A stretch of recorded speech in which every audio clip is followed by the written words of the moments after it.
Hello, everybody, and welcome back to my channel. If you're new here, welcome. I'm Amber Rose, also known as the Religious Hippie.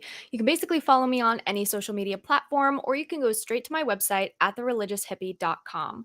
So today we're going to be doing another help segment because I have been getting a lot of emails, and I definitely want to get to those. So that's kind of what we're breaking down today is a lot of help segments. Hang on one second, let me turn that off. There we go. Okay, so hello, everybody. I have my iced coffee here. Hopefully, you guys are all having a wonderful day. It's getting closer to the wedding, so I am tired and we're getting last minute things done. This is like a little bit of a last minute preview of what my hair will be. Obviously, not all of this. I took it all out and I slept in it, so this is like a complete disaster, but it's such a cute hairstyle for my wedding and you guys are going to love it. Um, but anyways, so things are a little crazy here at the moment. But I wanted to hop on here and do a live stream for you guys because I know it's going to be a little bit while in between June, July, maybe, that it's going to be a little bit more tight because my sister's also getting married. So, things are going to be a little bit more chaotic. Little bit. So, with all of that being said, we're just going to kind of jump right in here for our first help segment of the day. Okay, here we go. I am a Baptist who has been studying Catholicism and Orthodoxy since December of 22. I have had help from friends and YouTubers on both sides of the aisle. I am unable to attend Mass or Divine Liturgy for reasons I am working on, but recently I haven't found a joy in studying like I once did. It feels like a chore and a cause for dread. Fair enough. So I've been on a hiatus. This isn't asking you for tips on converting, but rather tips on how to find joys in studying. I feel I have studied every major aspect of both sides, and anything else I do will be minor nitpicks. Any tips? If it is, if it does help, I can't go to Mass or Divine Liturgy because as I live with my parents and go to church with them, I can't just go sneak off to go to Mass, especially with them being anti Catholic. I don't have a car of my own, and they have a GPS app on my phone to track me. So even if I tried, I couldn't sneak. Telling my dad I want to convert could cost me my housing, and my mom knows since November, but asked me to study more before I make a hasty decision. So yeah, this is a tricky one, mainly because since you've already done a vast majority of research into this topic and you said that most of what you would be learning at this point is just nitpicking, um really the next thing you have to do is experience it. Like you have to go to Mass, you have to go and see the Eucharist, you have to experience Mass, you have to experience why you're doing these things, because if you are only doing studying, you're going to reach Catholic burnout, where you're just constantly, learning and learning and learning and learning, but you're not actually experiencing anything. If you're not experiencing anything, then you're eventually going to hit this burnout that you're seeing. And the way that I would say to resolve that, and I know that you said you can't because leave your phone at home. I don't know how it would work, but you do need to experience it. I never suggest lying to your parents or anything, but I also don't know what your age is. I don't know if technically you're 18 and older and you can technically go out and do your own thing. I don't know if you're under 18 and you still rely on your parents for a whole lot of things. But if this is something you're serious about, you do have to go and continue pursuing it, but looking, you know, um, but like pursuing it through the spiritual means, like actually going and experiencing these things, going to adoration. If you haven't already, I would suggest putting the books down and taking a hiatus from them in general and instead focusing on the spiritual side of things, like a prayer routine, getting a good prayer routine. So set down the books, pick up a rosary, and even if you can't go to Mass or adoration in person, I highly suggest you look it up online and pray along. And, I have a whole bunch of videos that I pre recorded before all of this on how to follow along with the Mass and the traditional Latin Mass and adoration, etiquette, things of that nature. So I have all of that on my YouTube channel.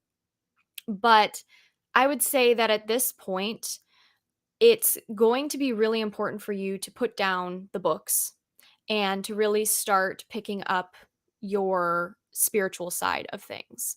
So whether that's the Divine Mercy Chaplet, I That one's usually pretty easy for people to start memorizing. But either way, you really do need to kind of put away the educational side of things and start diving deeper into the spiritual side of things. Outside of that, if you can't go to church, like I said, the online stuff is really helpful. I would also highly suggest, if you do still want to study things, but you're just not really sure what to study, find something specific that you really are interested in. For me, when I was coming back into the faith, I was really interested in demonology and the spiritual side of things. I don't know why that is, to be honest, but because I was kind of new age kind of person, I was really into crystals and spirituality and stuff like that. Um, I kind of just figured that there was no other side to the spirituality, that, oh, new ageism is all there was, and Catholics don't really believe in the devil or something like that. But when I started listening to Father Ripperger and I really started learning about the Catholic side of things, it really interested me. And so, and not in like an unhealthy way, trust me. Like I know my limits, I know my boundaries. I don't go out looking for things or anything like that, but it's interesting to know how demons work and to hear what exorcists have gone through. Now that creeps some people out.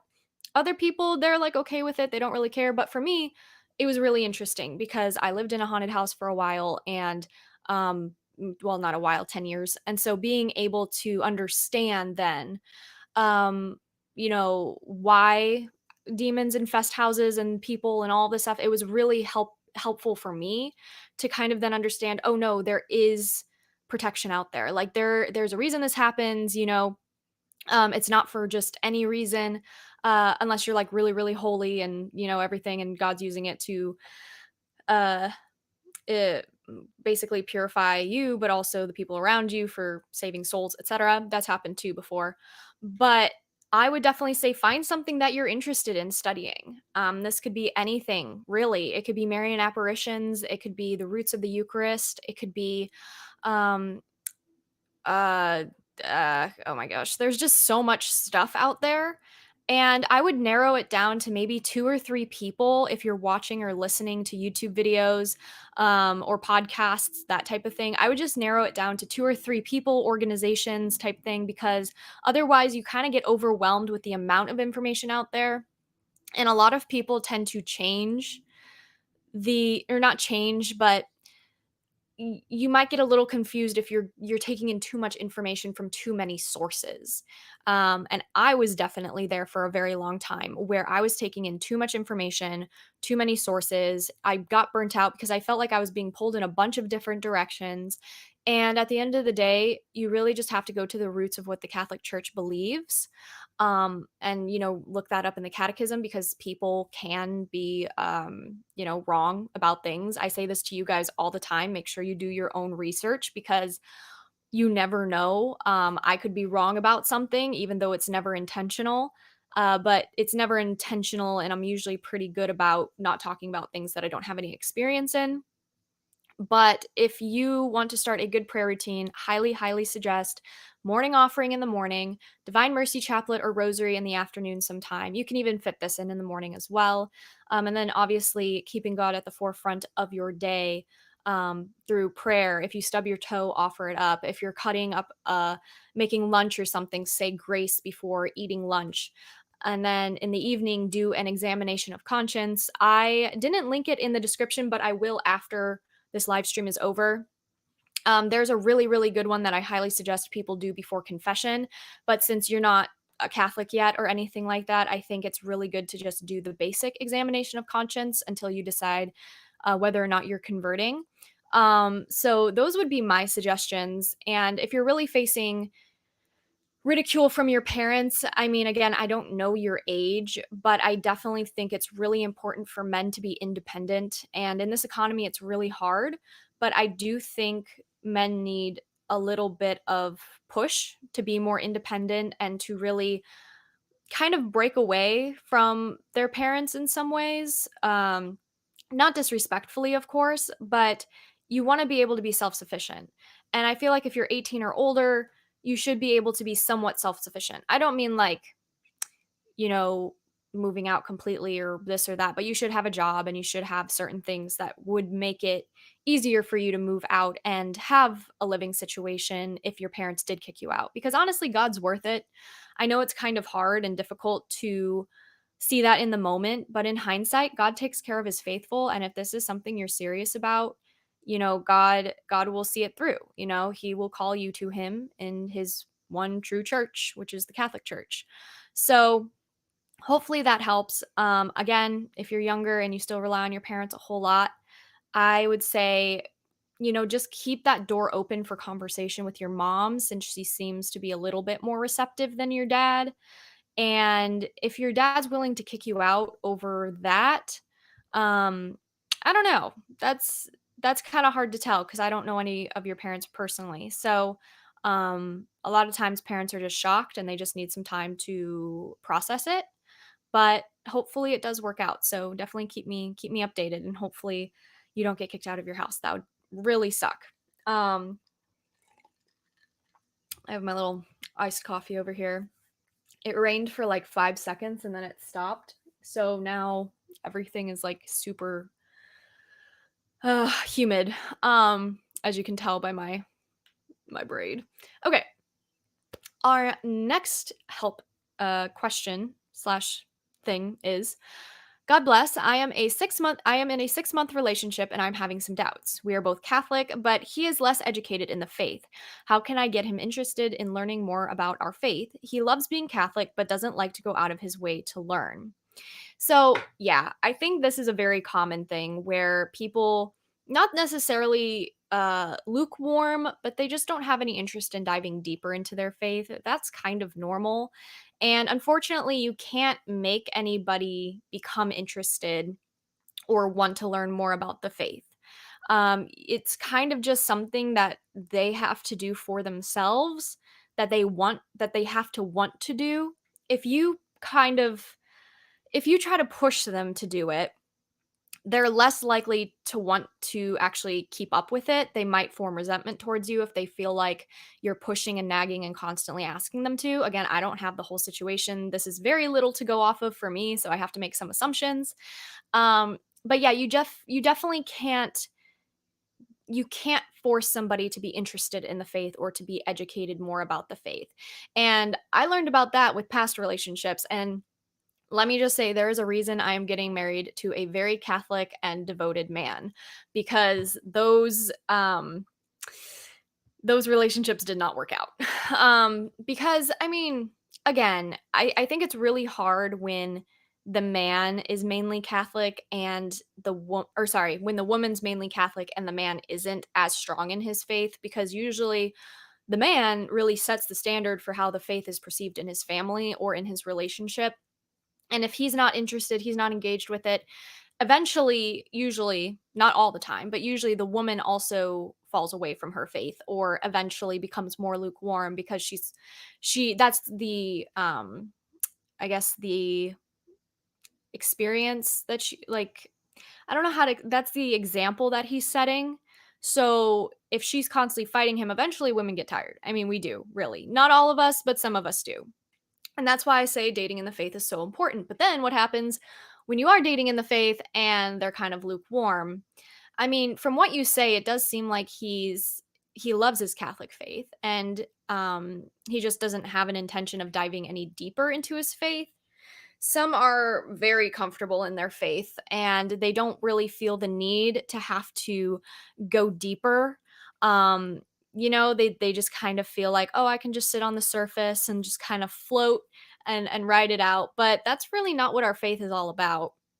And if he's going to mass on Sundays and he's receiving the sacraments, in a state of grace, and he's going to confession regularly, I mean, the education should follow, but I also know that a lot of guys tend to be like, "Oh, I love being Catholic," but then they don't go to mass on Sundays, which is literally the basic thing you have to do to be a Catholic.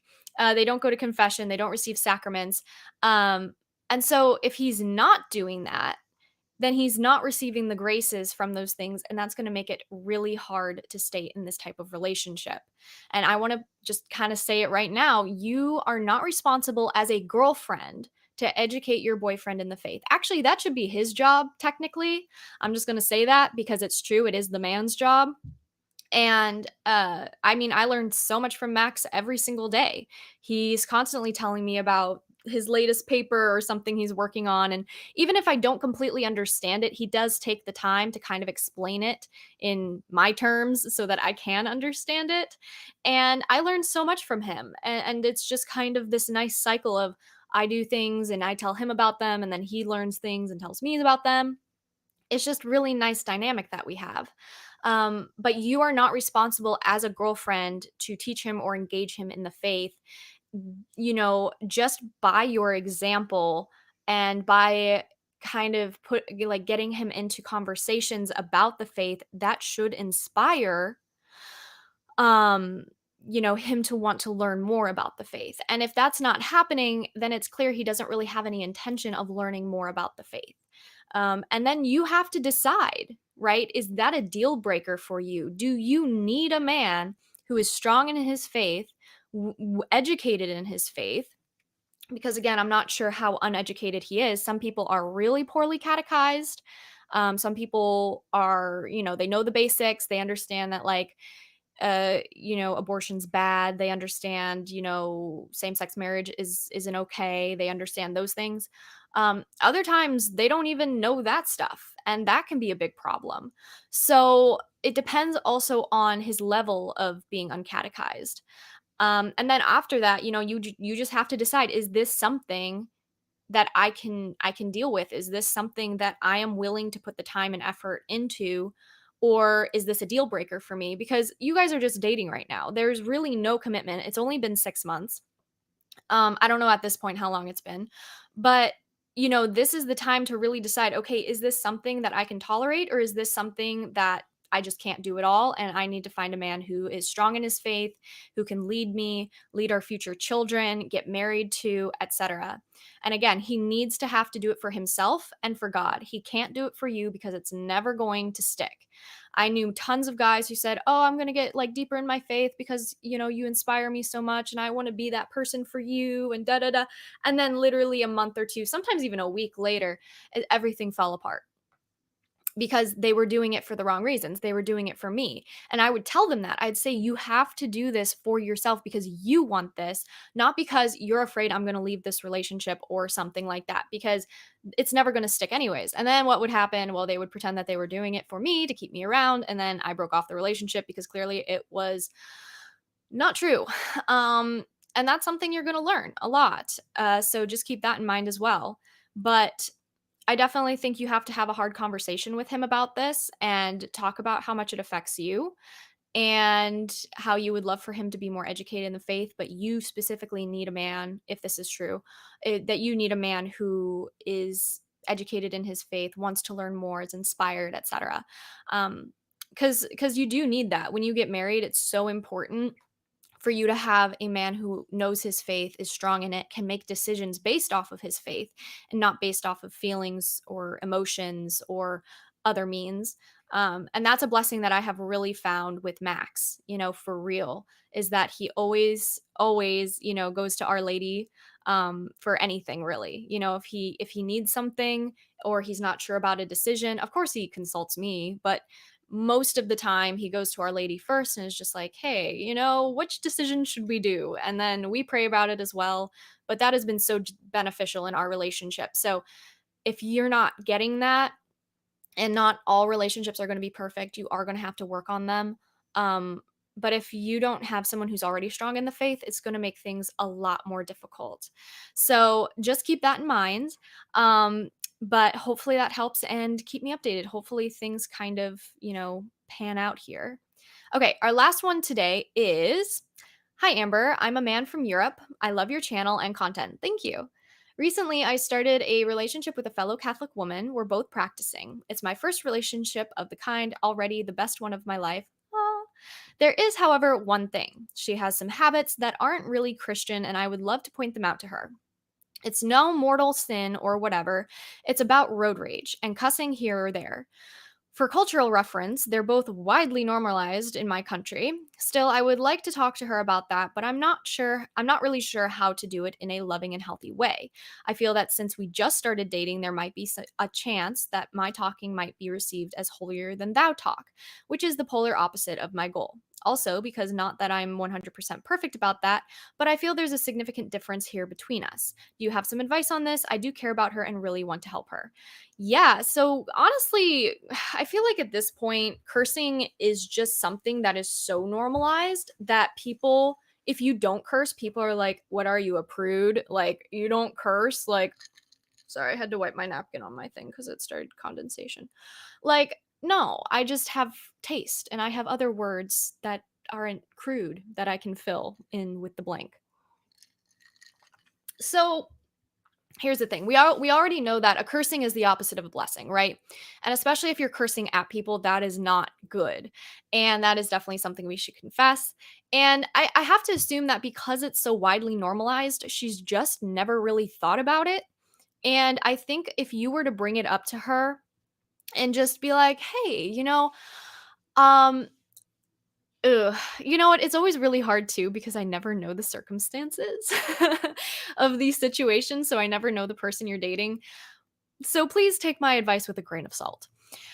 I definitely think when it comes to this, if the situation arises and just telling her like, "Hey, I don't really like, why do you do that?" Or not necessarily like an accusatory way, like, "Why do you do that?" But more of just like, "Hey, I noticed you curse a lot and there's like, a lot of anger behind that. Just wondering if that's you want to talk about that maybe?" Because at the end of the day, when you're approaching something like this and a lot of people genuinely don't know that they're doing something wrong, they might no matter what you do, they might just receive it as you being holier than thou. But you have to just have a conversation with her. Like, don't make it a bigger deal than it needs to be because a lot of guys will like sit down their girlfriend and be like, babe, you just cuss so much and I just love you so much and I just don't blah blah blah. It's like don't make it a bigger deal than it needs to be because that's weird. Kind of just point it out. Be like, "Hey, I'd really love it if, we could both work on not cussing together or if we could both work on our road rage together." I wouldn't pin it all on her necessarily. You can talk about it too and say like how culturally in your country it's just so normalized and how that's might not just be a good thing. It's actually probably a really bad thing. And you guys can kind of have a conversation about it. Again, I don't know the person you're dating. So when I give advice like this, it's very hard for me to be specific. I would definitely say if you have been dating for a while now, because at this point, I think it's been a few months. If you've been dating for a while now, you should be able to communicate this to her fairly, not bluntly, but very directly and just say like, "Hey, I feel like there's a lot of, normal like it's normalized in our country to be cursing a whole lot. I'm not a huge fan of that. I notice you also curse a whole lot. Like how do you feel about that? Like what if we were, to work on that together?" Because again, it is a two-way street, right? I mean, I'm sure that I don't know if you do or not, but everybody curses once in a while. And I mean, I'm not proud of it either, but I've done it once in a while too.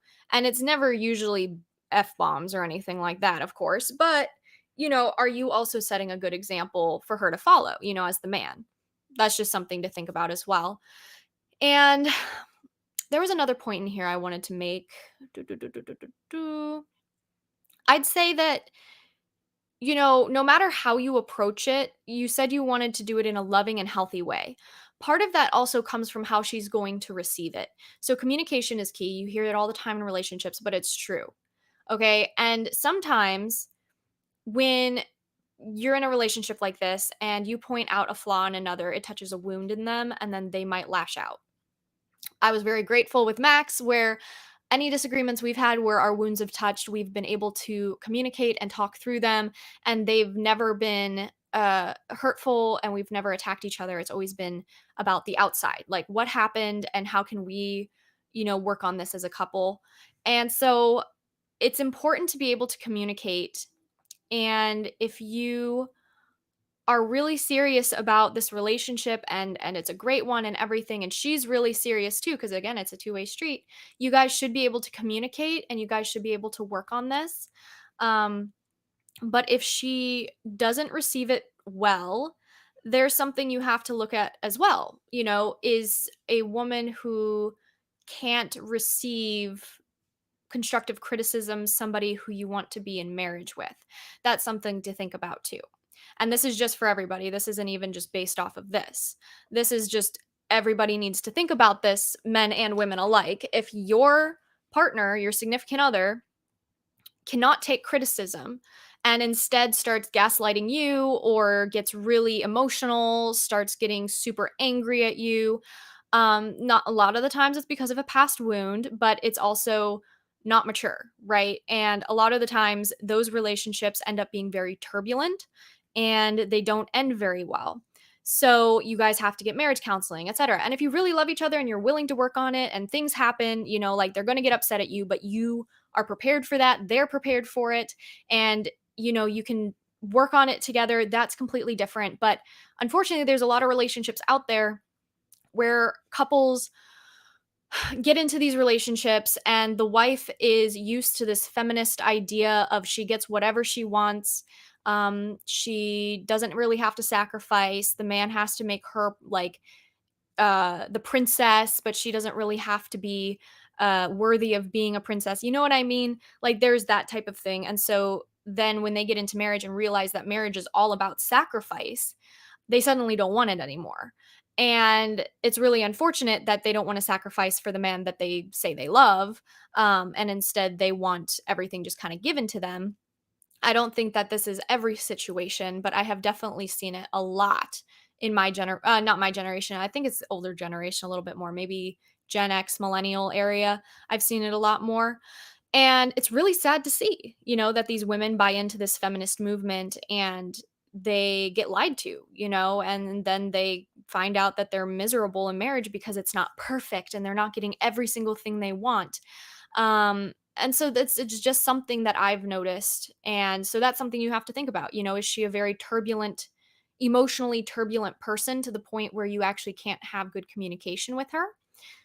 I don't know, right? These are questions you definitely have to ask yourself, but I don't think it's wrong to try and have this conversation with her and put your standards out there and say like I don't want my future wife to curse, but do it in a conversational, loving way.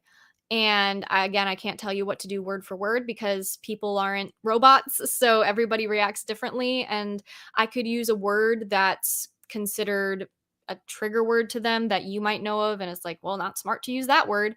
You know what I mean? And so you kind of have to go based off of it and discern. I definitely pray about it. And if you really want to, I would also ask a priest for help, and just some spiritual direction and be like, what should I do? Um, but yeah, so that's just kind of my little 2 cents, and hopefully that helps. And these are always tricky sometimes because, like I said, it's very, it's advice, but I feel like the advice is kind of blanket, like, it's blanket advice because I don't have all the details. I can't just like, you know, um, zoom in and be like, okay, so this person's this person, this is her background, this is how he was raised, this is, I can't do that. So my advice is very general, but hopefully it does help. But now we're going to go to a little Q&A. Since we have some time, I'm going to go over to YouTube first, and then we'll go to Instagram.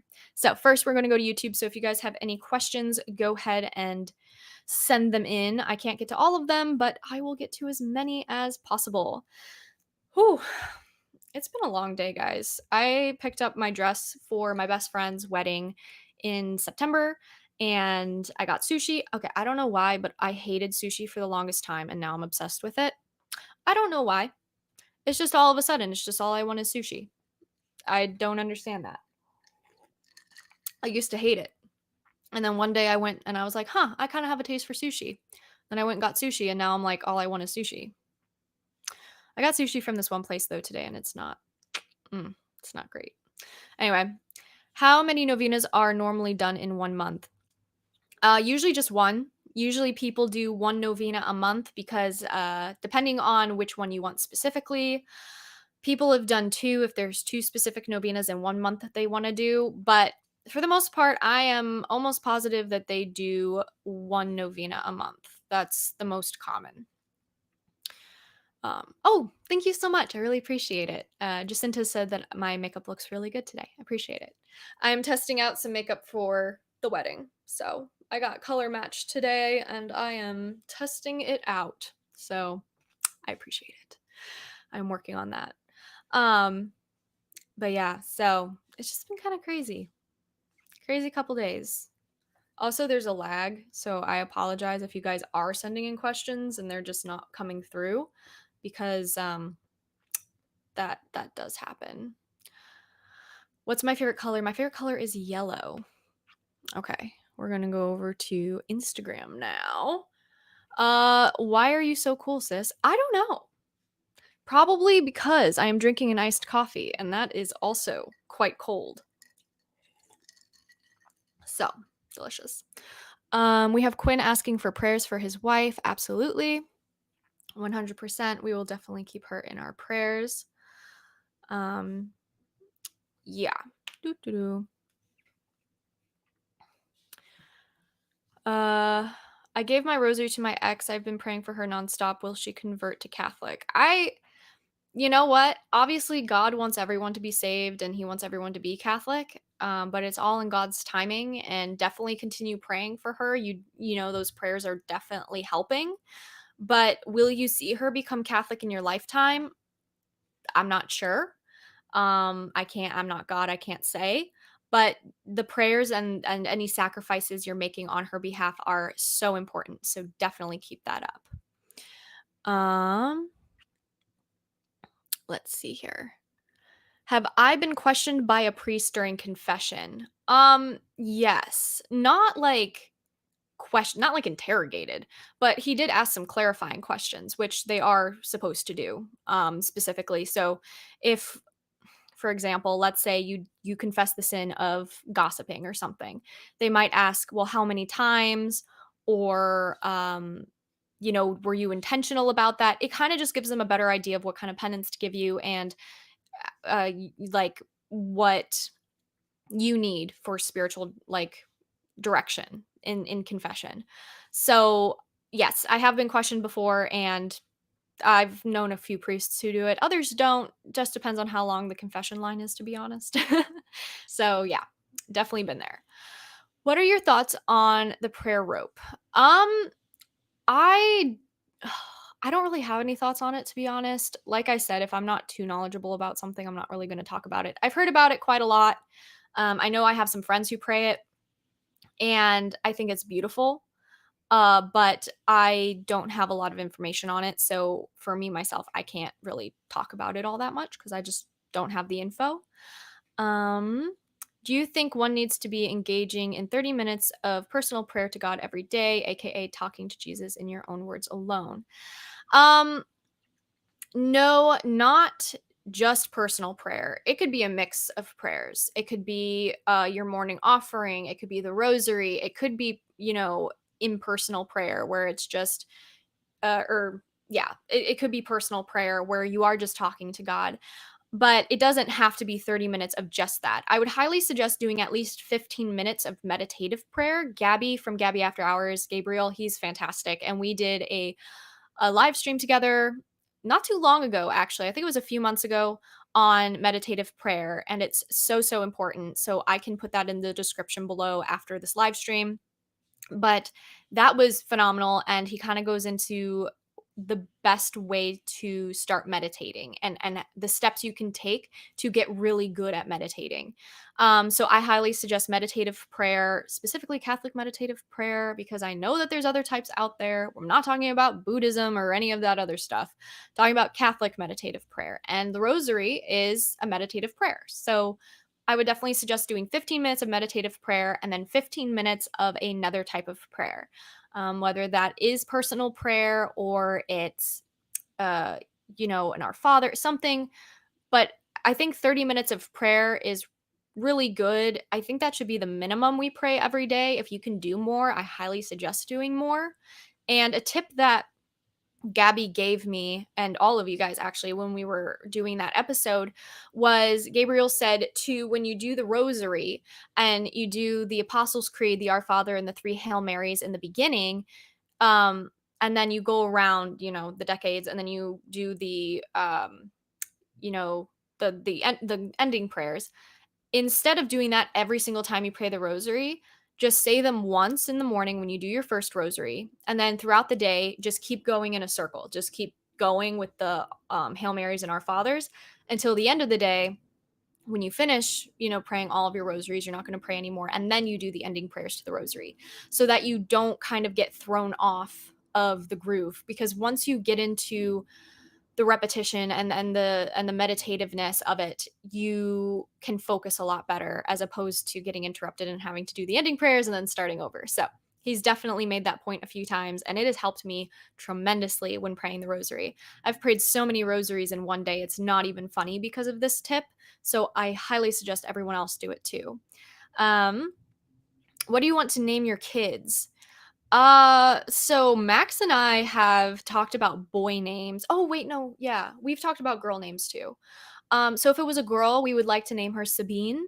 We could call her Beanie for short. It's his grandmother's name, who's very French, and it'd be like the cutest little French girl name.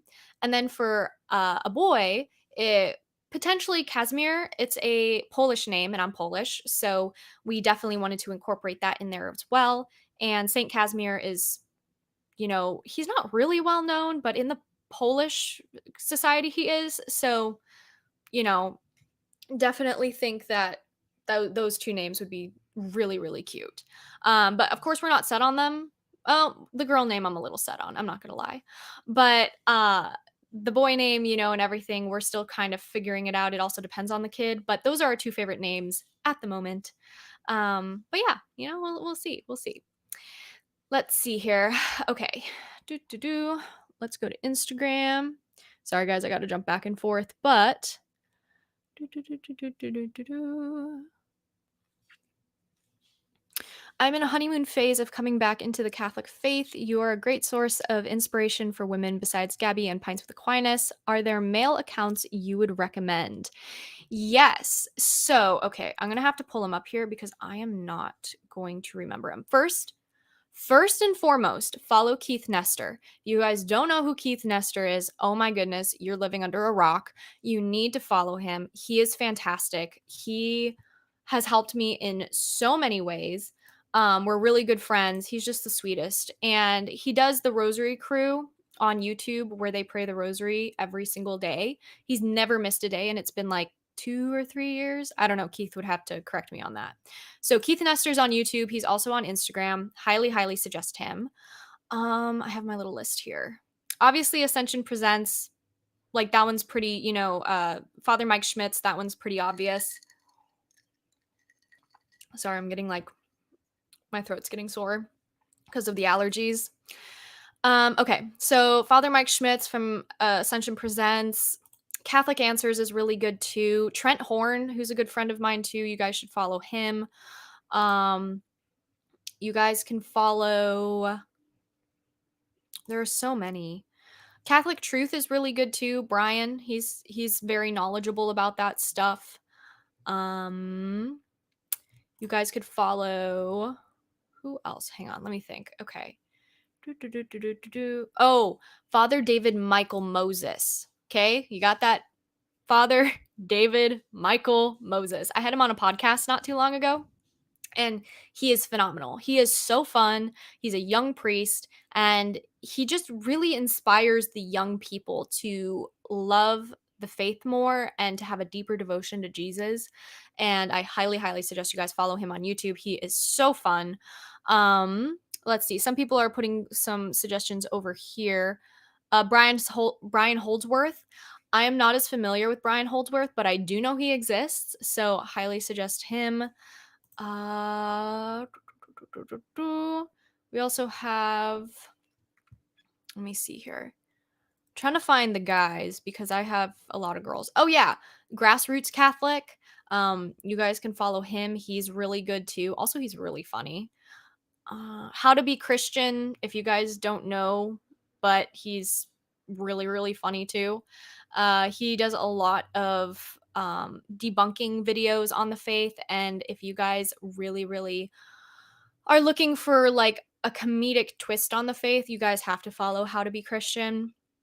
Okay, we are literally just kind of going through all of them now. Uh, is that it? That can't be it. Well, obviously, okay, I already said him. Is that all the Catholic people I can suggest? I feel like there is so much more. Oh, Census Fidelium's really good, but that's, I mean, Steve is a person, he runs the channel, but he's not really on it. He kind of just he puts talks from other priests on there. So, or he's not a priest, sorry. But he's pretty good. Oh, Daniel. Yeah, you guys should follow Daniel, the Jewish Catholic, on YouTube. He's really, really good too. And I think I'm gonna say that's it. Yeah, we're gonna go with that's it for now. I know that there are so many others, but off the top of my head, those are the only ones I can think of. So hopefully that helps, because there are so many good Catholic content creators out there. There are also a lot of bad content creators out there. So make sure you guys are, staying up to date with that and making sure that you guys are still doing your own research. Even I say this all the time, even if you guys are listening to me, make sure that you guys do your own research. Don't just go off of what I'm saying. Make sure you also are doing your own research into what the Catholic faith believes, because that's how rumors and bad catechesis gets kind of thrown around these days. Is if somebody says something that's not real or not true or not fully true, and then it kind of gets, it starts trending, it kind of blows up. And then after that, people start to believe it instead of actually going and doing their own research. That's kind of what happens with uh, the news, I guess, is when people just read the article, the headline, and they don't actually go deeper into it.